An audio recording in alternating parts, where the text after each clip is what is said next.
മാത്യു കുഴൽനാടനെതിരെ ഭൂമി കയ്യേറിയതിന് case. Revenue ഡിപ്പാർട്ട്മെന്റാണ് കേസെടുത്തത്. 50 saint ഭൂമി കയ്യേറിയതിനാണ് കേസ്. ഹിയറിംഗിന് ഹാജരാകാൻ മാത്യുവിന് നോട്ടീസ് നൽകി. ചിന്നക്കനാലിലെ മാത്യു കുഴൽനാടന്റെ റിസോർട്ട് ഭൂമിയിൽ ഗുരുതര ക്രമക്കേട് നടന്നതായാണ് റവന്യൂ വകുപ്പിന്റെ കണ്ടെത്തൽ. റിസോർട്ടുമായി ബന്ധപ്പെട്ട് നികുതി വെട്ടിപ്പ് നടത്തിയിട്ടുണ്ടെന്ന പരാതിയിൽ വിജിലൻസ് അന്വേഷണം നടത്തുകയാണ്. ഇതിന്റെ ഭാഗമായി വിജിലൻസ് വിഭാഗം താലൂക്ക് സർവേയറുടെ സഹായത്തോടെ നടത്തിയ സർവേയിലാണ് കൈവശം വച്ചിരിക്കുന്ന പട്ടയഭൂമിയോടൊപ്പം 50 സെന്റോളം സർക്കാർ ഭൂമി അനധികൃതമായി കൈവശപ്പെടുത്തിയിട്ടുണ്ട് എന്ന് കണ്ടെത്തിയത്. തുടർന്ന് വിജിലൻസ് വിഭാഗം ഉടുമ്പൻചോല ലാൻഡ് റവന്യൂ തഹസീൽദാർക്ക് റിപ്പോർട്ട് നൽകി. ഈ റിപ്പോർട്ട് വിശദമായി പരിശോധിച്ചതിൽ അനധികൃതമായി സർക്കാർ ഭൂമി കൈവശപ്പെടുത്തിയതായി റവന്യൂ വകുപ്പിനും ബോധ്യപ്പെട്ടു. അതിൻ്റെ അടിസ്ഥാനത്തിൽ ലാൻഡ് റവന്യൂ തഹസീൽദാർ ജില്ലാ കളക്ടർ ഷീബ ജോർജിന് റിപ്പോർട്ട് നൽകി. ജില്ലാ കളക്ടറാണ് ആവശ്യമായ തുടർ നടപടികൾ സ്വീകരിക്കുവാൻ അനുമതി നൽകിയത്.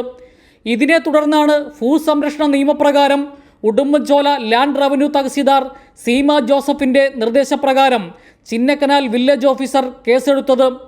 കയ്യേറ്റം ഒഴിപ്പിക്കാതിരിക്കുവാൻ കാരണമുണ്ടെങ്കിൽ ബോധിപ്പിക്കുവാൻ ആവശ്യപ്പെട്ട് മാത്യു കുഴൽനാടന് നോട്ടീസും നൽകി.